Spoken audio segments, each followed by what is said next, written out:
오늘 제목을 하나님이 주시는 법적 새 삶에 관하여 이렇게 붙였습니다만, 이제 원래 우리 신앙고백서의 제목은 하나님의 법입니다. 법, of the law of God이라고 해서 여기서부터 이제 우리가 어떻게 살아야 되는가 하는 문제를 성경이 가르치고 있는 것입니다. 그래서 이제 오늘 지금까지 이제 우리가 신앙고백서를 본 것처럼 조금 정리를 좀 해보면 그렇습니다. 제일 처음 우리가 1장 성경을 공부를 했었죠. 성경을 공부했었는데, 성경은 우리 하나님의 말씀이고 또 모든 삶의 충분성을 갖춘 것이다. 그래서 영감과 정경성과 또 명료성, 충분성, 또 모든 이해의 기준이 된다 하고 우리가 성경을 제일 번으로 다뤘습니다. 1장의 이야기고요. 이제 2장부터 우리가 지난 시간까지 쭉 이렇게 살폈던 우리 18장까지는 믿음에 대한 가르침입니다. 우리가 무엇을 믿는가? 그래서 우리 성경 소결 문답이 이걸 잘 요약을 하죠. 사람의 제일 되는 목적이 뭡니까? 사람이 제일 되는 목적이 뭡니까? 첫 번째는 하나님을 영화롭게 하고, 두 번째는요, 영원토록 그를 즐거워하는 것입니다. 하나님을 기쁘시게 해드리는 것이 아니고 내가 하나님을 기뻐하는 거예요. 그래서 하나는 하나님께 영광을 돌리는, 또 하나는 내가 하나님을 기뻐하는 거예요. 하나님이 기쁘십니까? 네. 하나님이 기쁘신 분이 돼야 됩니다. 하나님이 막 무섭고 막 이렇게만 되면 안 되는 거죠. 하나님을 즐거워하는 것이다. 그래서 이제 우리 1장 1항이 이제 그렇게 목적론을 우리 인간의 목적이다 이렇게 시작을 하고요. 그러고 난 다음에 이제 그러면 하나님을 영화롭게 하고 기쁘시게 하는 그 내용은 우리가 어디에서 찾을 수 있느냐 그렇게 묻고, 신약 성경과 구약 성경에서 찾을 수 있습니다. 신구약 성경을 읽으면 우리가 하나님께 영광을 돌리고 또 하나님을 기뻐하는 삶을 살 수 있게 됩니다. 그 이제 우리 소개를 문답 2문이죠.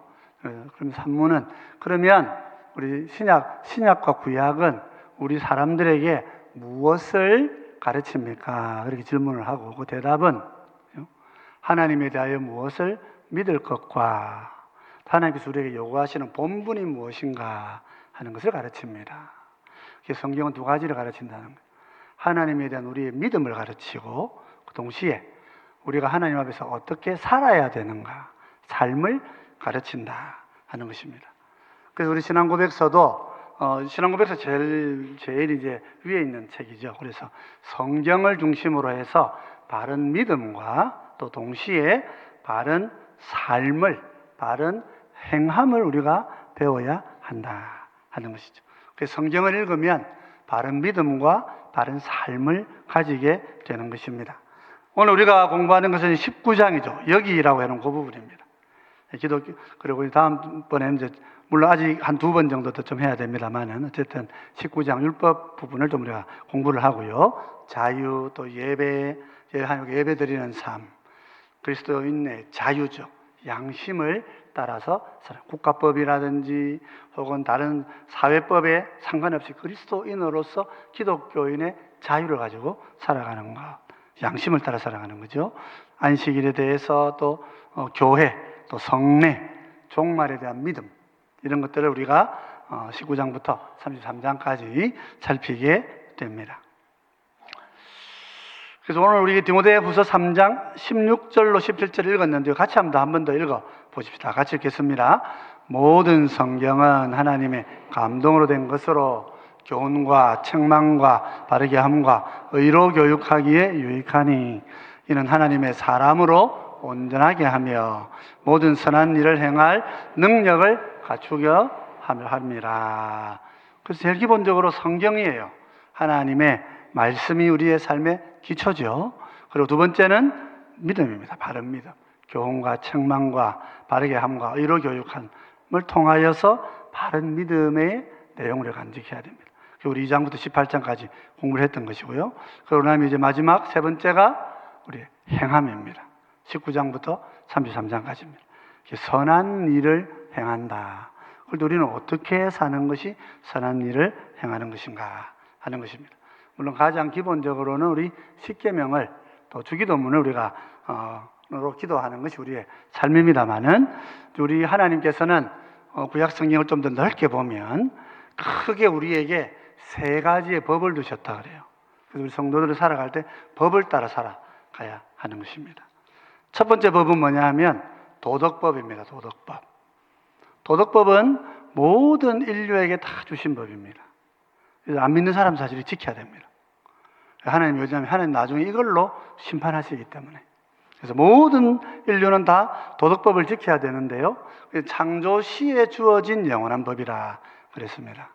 그래서 지금도 유효합니다. 우리도 이 하나님의 도덕법, 십계명법을 기본적으로 지켜야 하는 것입니다.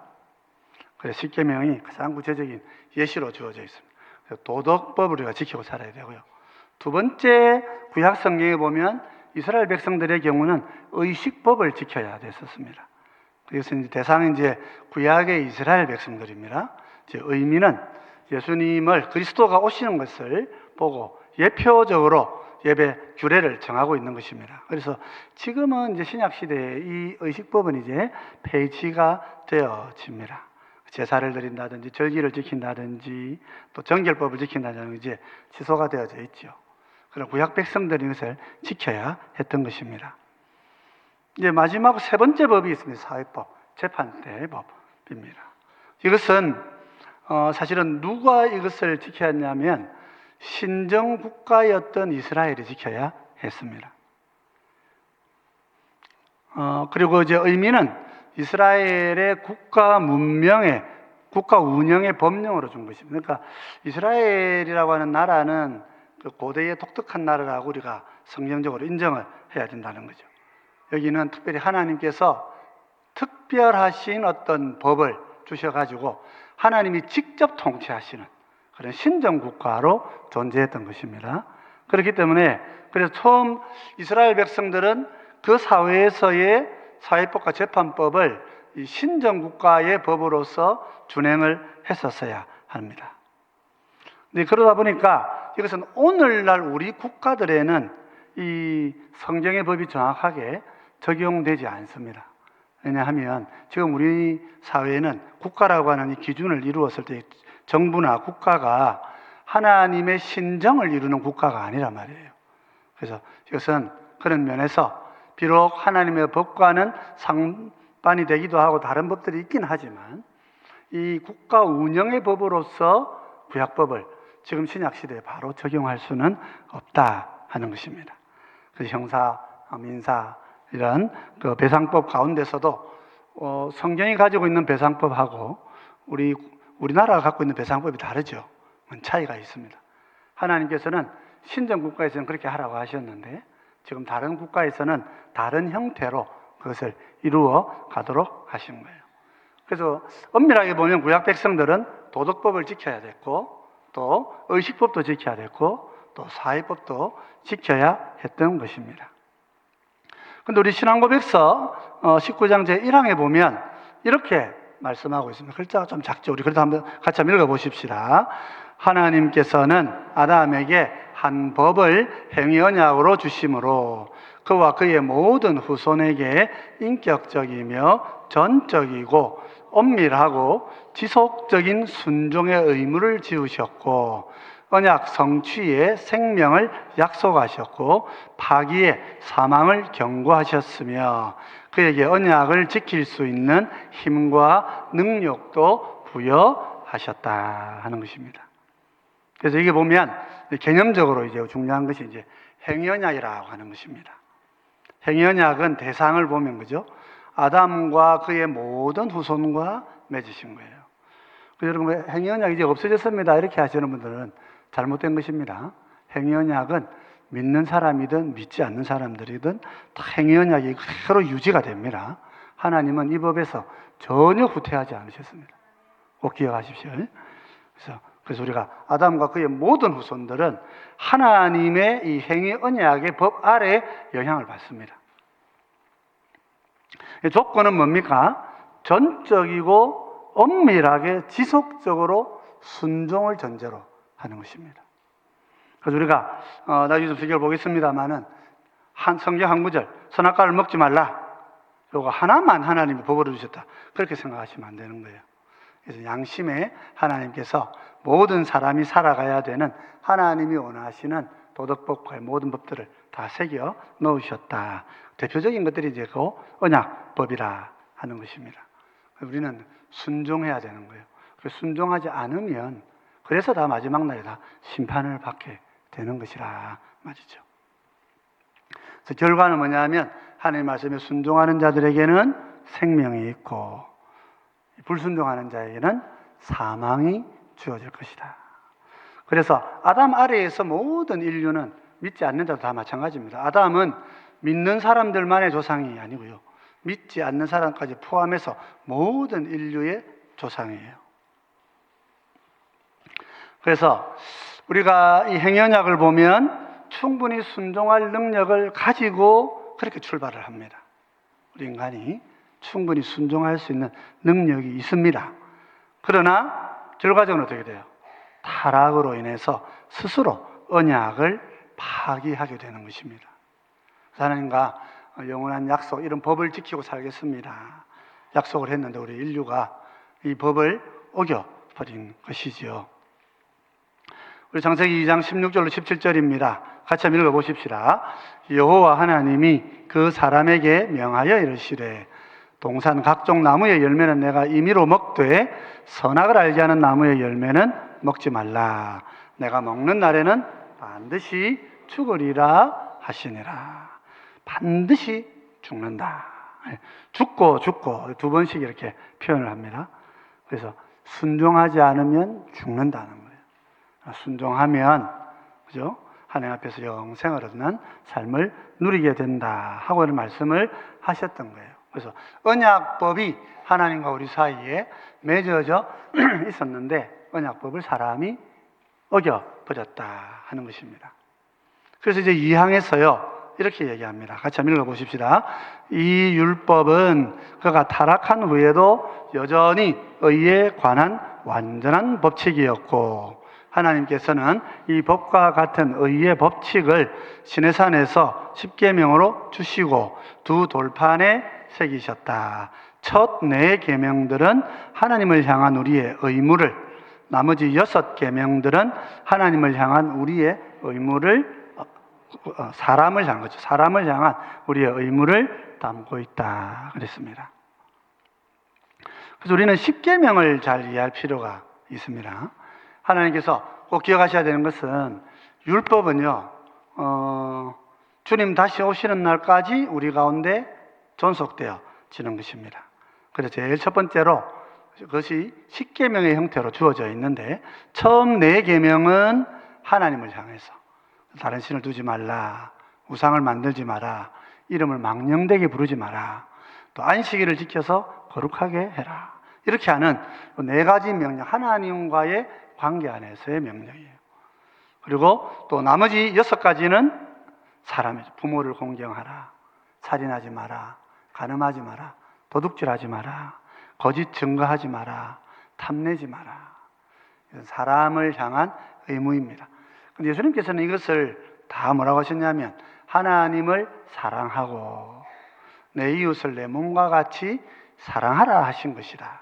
이 계명은 우리는 법을 지키냐 안 지키냐 이렇게 따질 수 있는데 예수님 뭐라고 하시냐면 사랑하라고 말씀하신 것이다 말이에요.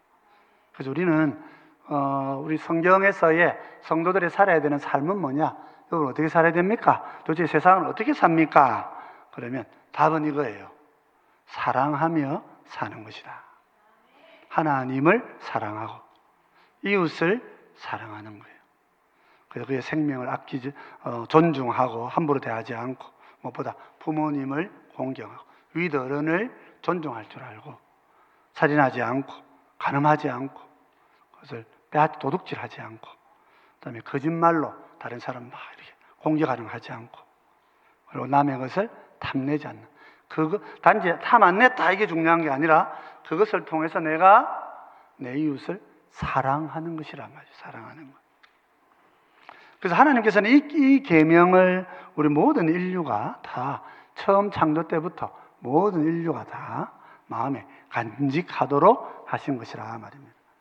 출애굽기 20장 1절로 3절을 보면 계명을 주시기 전에 이제 이렇게 말씀을 시작하신 거죠. 같이 볼까요? 하나님이 이 모든 말씀으로 말씀하여 이르시되 나는 너를 애굽 땅 종되었던 집에서 인도하여 낸 내 하나님 여호와니라. 너는 나 외에는 다른 신들을 내게 두지 말라. 이것이 이제 도덕법이 순종의 원리 아래에서 언약법으로 그렇게 우리 모두에게 주어져 있었던 것이라 말입니다. 마태복음 22장에서는 예수님이 이렇게 말씀하시죠. 같이 읽어보십시다. 예수께서 이르시되 내 마음을 다하고 목숨을 다하고 뜻을 다하여 주 너의 하나님을 사랑하라 하셨으니 이것이 크고 첫째 되는 계명이요 둘째도 그와 같으니 내 이웃을 내 자신같이 사랑하라 하셨으니 이 두 계명이 온 율법과 선지자의 강령이니라. 그래서 성경이 우리에게 요구하는 믿음과 성경이 우리에게 요구하는 삶이 무엇이냐?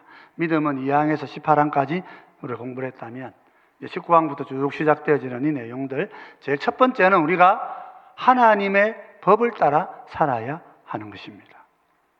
그것이 가장 예시적인 표현이 바로 십계명이라고 이렇게 우리 성경은 가르치고 있다 하는 거예요. 그 십계명의 모든 말씀은 요약하면 사랑이다. 사랑하면서 사는 것이라 그렇게 말합니다. 자, 그러면 이제 우리 3항에서 도덕법에 대한 설명을 좀 더 하고 있습니다. 각 법들 한번 같이 보십시다. 보통 도덕법이라 불리는 이 법 외에도 하나님께서는 미성숙한 교회인 이스라엘 백성에게 여러 예표적인 규례들을 담고 있는 의식법을 기꺼이 주셨다. 이 의식법의 한 부분은 그리스도와 그분의 은혜와 활동과 고난과 은덕들을 예표하는 예배에 대한 것이고 또 한 부분은 도덕적 의무에 대한 교훈을 제시한다. 모든 의식법은 새 언약 아래에서는 이제 폐기되었다 그래요. 그래서 우리가 개념적으로 한번 보십시다. 의식법이라고 하는 것이 뭔가? 성경을 읽어보면 의식법이 나옵니다. 의식은 이스라엘 예배와 관련된 규례라고 볼 수 있습니다. 그래서 제사라든지 절기를 지킨다든지 정결의식을 포함을 하고 있죠. 그리고 이것은 그리스도를 가르치는 그림자들입니다. 예표적인 그림자들이고 도덕적 교훈도 함께 담고는 있습니다. 그러나 이제 신약 안에서 이런 모든 의식들은 폐지가 됩니다. 실체이신 예수님이 오셨기 때문에 폐지가 되는 것이죠. 그래서 제사 제도를 왜 지킵니까? 이스라엘 백성 제사제도를 지키는 것은 예수님이 오셔서 십자가에 우리를 위해 대속해서 죽으실 것이라 하는 걸 가르쳐 주는 거예요. 절기는 왜 지킵니까? 유월절을 왜 지켰습니까? 어린 양이 오셔서 우리를 대신하여 죽으실 것이다. 1400년 동안 이스라엘 백성들은 이것을 연습을 한 것입니다. 정작 그날에 예수님을 알아보지를 못했던 거죠. 그래서 의식법은 한계도 있고 제한도 있습니다. 그래서 예수님이 오시기 전까지 예수님을 가르쳐 주기 위해 주신 것이니까 이 법은 이제 예수님이 오시면 폐지가 되는 것이라 말이죠. 그래서 우리가 이 의식법을 보면 예표를 나타내어서 그리스도로 오심으로 성취되는 내용들이 나타납니다. 유월절 어린 양은 십자가의 그리스도를 상징하는 거죠. 또 대제사장은 중보자 되신 예수님을 상징하는 것입니다. 성취가 된 거예요. 속죄일의 제사는 그죠? 단번에 하나님 우리를 구원해 주신다 하는 걸 보여주시는 그런 예들이고요. 또 성막과 성전은 몸된 교회, 또 하늘의 성소를 보여주면서 이 성막이라고 하는 것도 이제 하늘을 상징하는 하나의 예표적인 것이라 말이죠. 안식일을 지키는 것도 이제는 그리스도 안에서 새로운 안식을 누리게 되는 겁니다. 그러니까 과거에 이스라엘 백성들은 이 법을 지켜야 됐지만 예수님이 오시면 이 법이 다 성취가 되기 때문에 다른 형태로, 다른 방식으로 그렇게 우리가 순종해 가면 되는 것이라 말이죠. 그래서 히브리서 10장 1절을 보면 이렇게 말씀하고 있습니다. 우리 같이 읽어보십시다. 율법은 장차 올 좋은 이의 그림자일 뿐이요 참 형상이 아니므로 해마다 늘 드리는 같은 제사로는 나아오는 자들을 언제나 온전하게 할 수 없느니라. 그래서 구약의 법 중에는 우리가 지켜야 되는 도덕법이 지금까지 계속 유효한 도덕법이 있지만 또 동시에 의식법이 있어가지고 지금은 우리가 폐지된 것이니까 지키지 않는 법이 있다 하는 것입니다. 그래서 우리 성도들이 도덕법은 항상 마음에 간직하고 십계명을 항상 마음에 기억하고 암송하고 지켜가야 됩니다. 그런 의식법들은 때가 지나왔기 때문에 예수님을 믿는 믿음으로 그것이 다 성취되었다 이렇게 믿으시고 그렇게 더 이상 그대로 살지 않아도 괜찮은 거예요. 골로새서 2장 16절로 17절은 이것을 또 이렇게 더 강조합니다. 같이 보십시다. 그러므로 먹고 마시는 것과 절기나 초하루나 안식일을 이유로 누구든지 너희를 비판하지 못하게 하라. 이것들은 장래일의 그림자이나 몸은 그리스도의 것이니라. 이 말이 무슨 말이냐면 먹는 것, 마시는 것, 절기 지키는 것, 초하루, 안식일 지키는 것 이런 모든 것들이 사실은 다 예수님이 오시는 것을 예표적으로 보여준 것이기 때문에 신약에서는 이것을 이제 자유롭게 지키면 꼭 토요일에 예배 드려야 된다.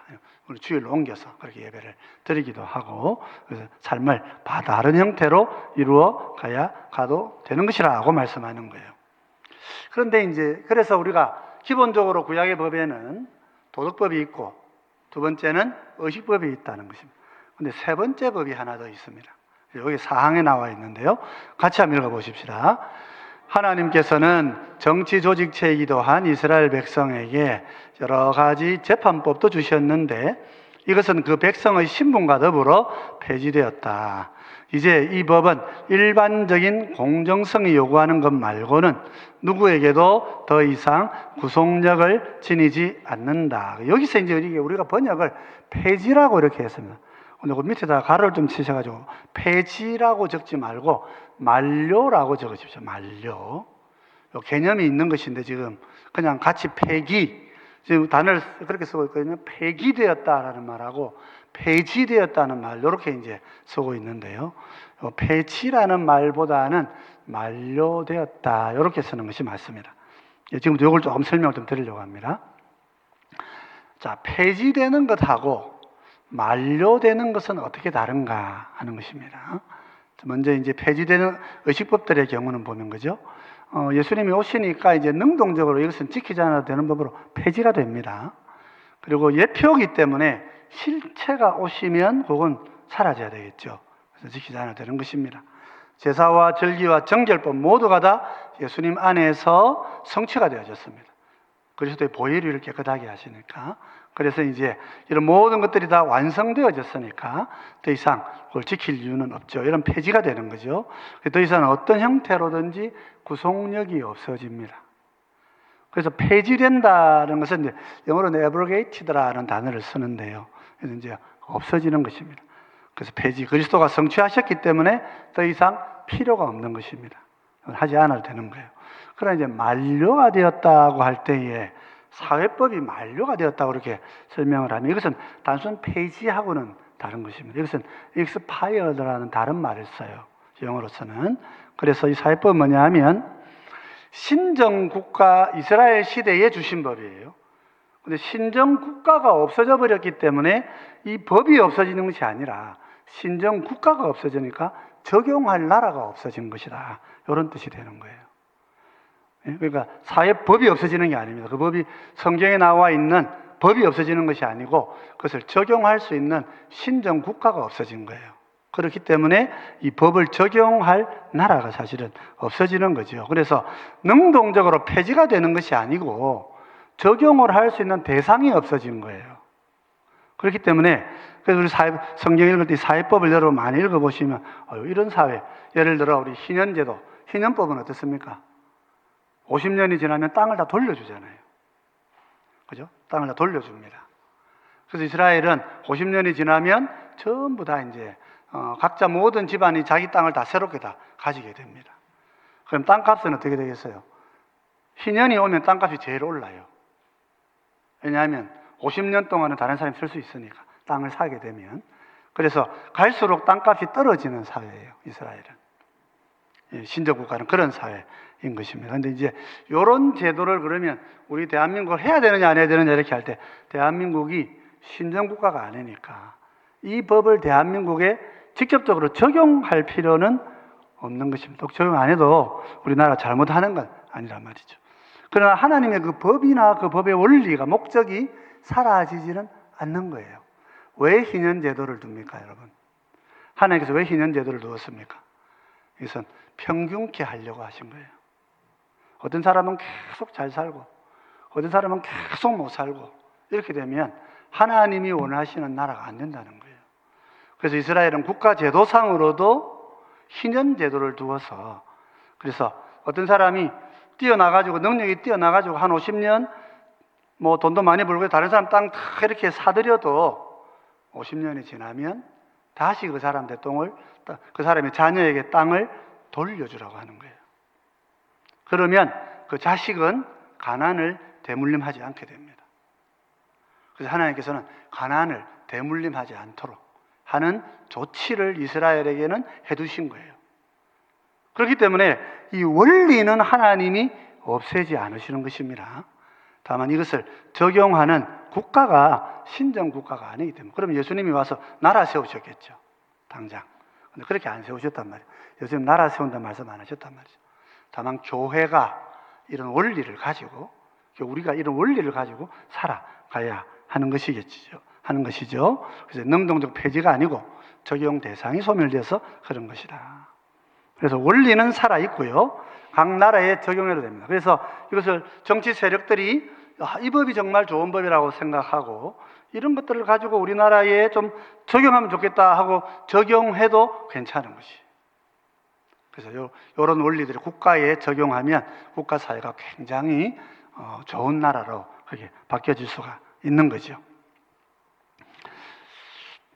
그래서 이제 우리가 그러면 실제로 이런 예가 있느냐 그러면, 우리 10계명의 모든 경우, 10계명이고 6계명부터를 쭉 보시면 우리나라의 법을, 여러분 법전을 이렇게 우리가 볼 일이 잘 없습니다만은, 뭐 재판 하시다가 보면 볼 수 있겠습니다만, 우리나라의 법 체계를 보면 이 법 안에는, 육법 안에는 많은 경우들이 들어있어요. 이런 경우 저런 경우, 그런 경우법들이 있는데, 그 경우법의 얘들이 사실은 10계명의 가르침을 적용해 놓고 있는 것을 볼 수 있게 됩니다.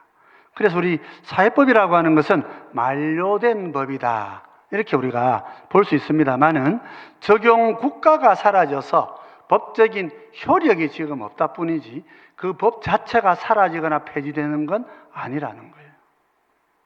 그래서 우리가 순종해야 되는 법이 세 가지가 있는데, 하나는 도덕법이고, 하나는 의식법이고, 하나는 사회법인데, 의식법은 폐지가 됐습니다.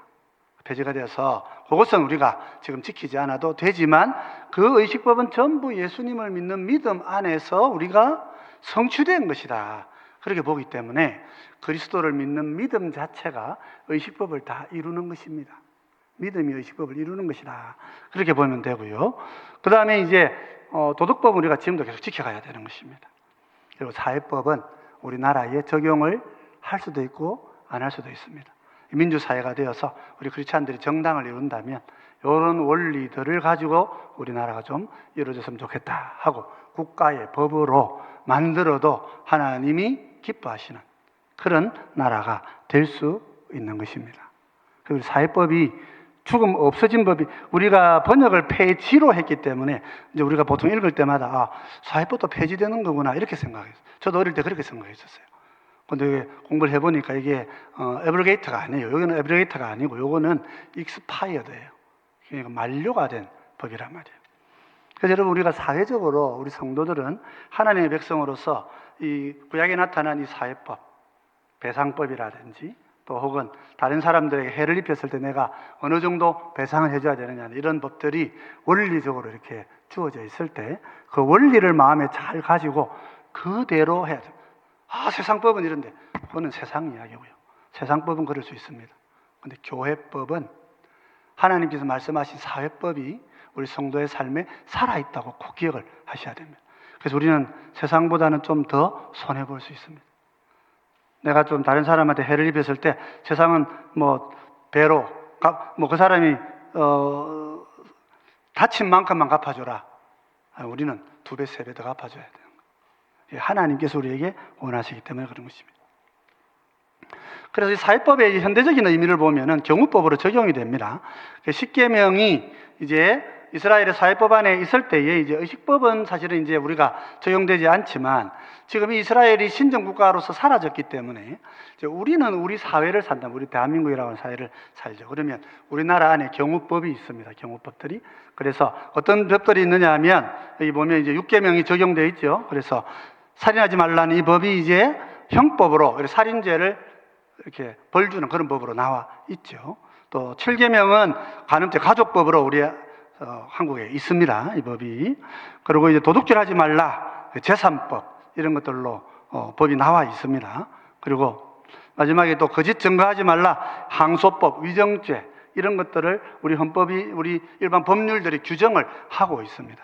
그렇기 때문에 우리 성도들은 우리나라에 적용되어져 있는 이런 경우법들을 순종하고 살아야 되는 거예요. 지키고 살아야 되는 거예요. 그래서 다른 사람들을 우리가 해하지 않도록 해야 하는 것입니다.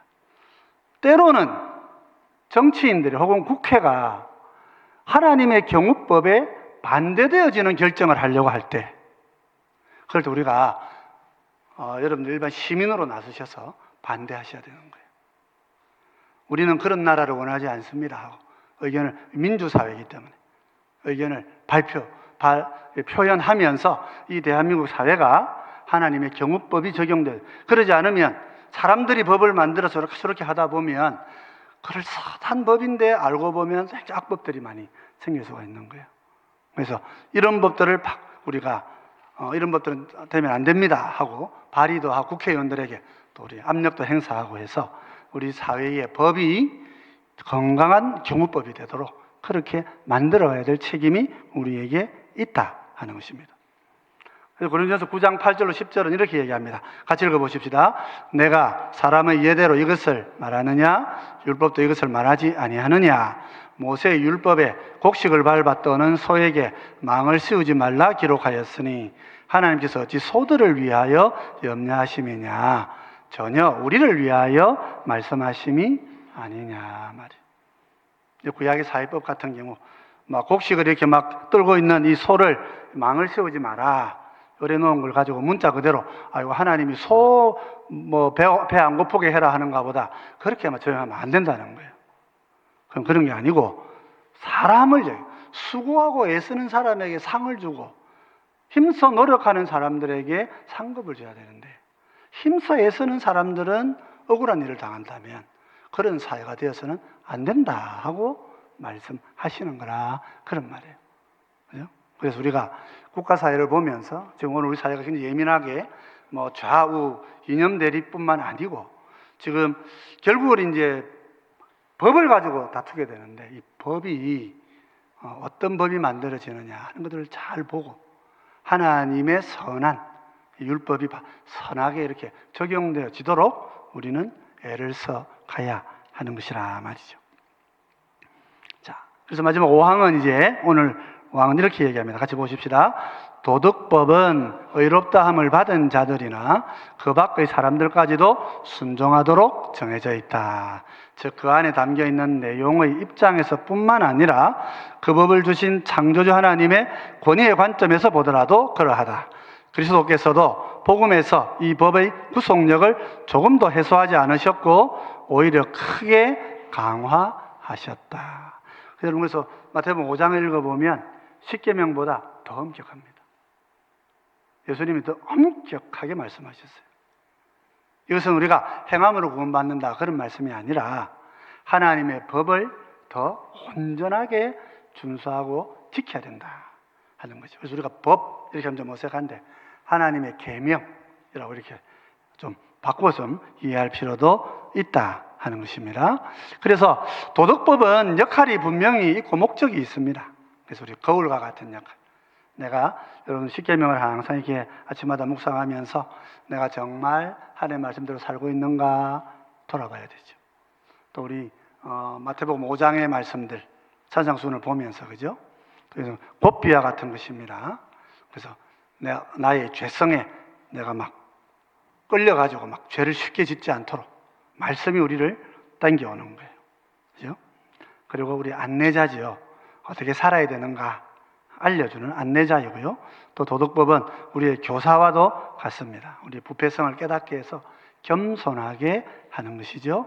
그래서 도덕법은 불신자에게는 정죄의 기준이 될 겁니다. 나중에 하나님께서 불신자에게 순종하지 않으니까 하나님 그걸로 심판하실 것입니다만은 우리 성도에게는 심판이 주님께서 다 십자가에서 받으셨기 때문에 감사의 이유가 되고, 우리가 이런 법을 다 알고 지키지 못해도 하나님 우리를 구원하시는 은혜를 주시기 때문에, 그래서 우리 도덕법의 역할을 꼭 잘 기억해야 됩니다. 마태복음 5장 17절 이렇게 얘기합니다. 같이 보십시다. 내가 율법이나 선지자를 폐하러 온 줄로 생각하지 말라. 폐하러 온 것이 아니요 완전하게 하려 함이라 그랬습니다. 로마서 3장 31절입니다. 같이 보십시다. 그런즉 우리가 믿음으로 말미암아 율법을 폐하느냐? 그럴 수 없느니라. 도리어 율법을 굳게 세우느니라. 무슨 말이에요? 믿는 자는 하나님의 법을 더 온전히 세워가는 사람이에요. 법 안 지켜도 돼. 우리 마음대로 하나님 다 용서해 주셨는데 마음대로 이단들이 하는 말이에요. 이단들이 하는 말 속지 않으셔야 됩니다. 자, 그래서 결론은요. 율법은 창조 때부터 주어졌습니다. 그리고 또 지금도 여전히 유효하고요. 하나님이 주신 기준입니다. 그래서 우리가 율법 이렇게 하면 세 가지 법을 생각해야 된다 그러죠. 도덕법, 의식법, 그리고 사회법. 의식법은 믿음으로 다 성취가 되어졌고, 도덕법과 사회법은 우리 삶 가운데 지속적으로 지켜가야 되는 그런 원리들이다 하는 걸 기억해야 됩니다. 그래서 우리 하나님의 기준은, 그죠? 시대가 변해도 변하지 않습니다. 우리 성도는 하나님의 기준으로 사는 백성들이 되어야 될 줄 믿습니다. 국가법이 어떠하든지 세상의 도덕이 어떠하든지 성도는 하나님이 말씀하신 도덕과 하나님이 말씀하신 이 사회법의 정신을 가지고 이웃을 사랑하고 하나님을 섬기는 삶을 살아가야 하는 것입니다. 어떻게 살아야 합니까? 법대로 살아야 합니다. 법대로 사는 건 뭡니까? 사랑하며 사는 것입니다. 꼭 그렇게 마음에 잘 간직하시고 우리 앞으로 우리가 어떻게 살아야 되는가를 잘 배워가시는 우리 모두가 되시면 좋겠습니다.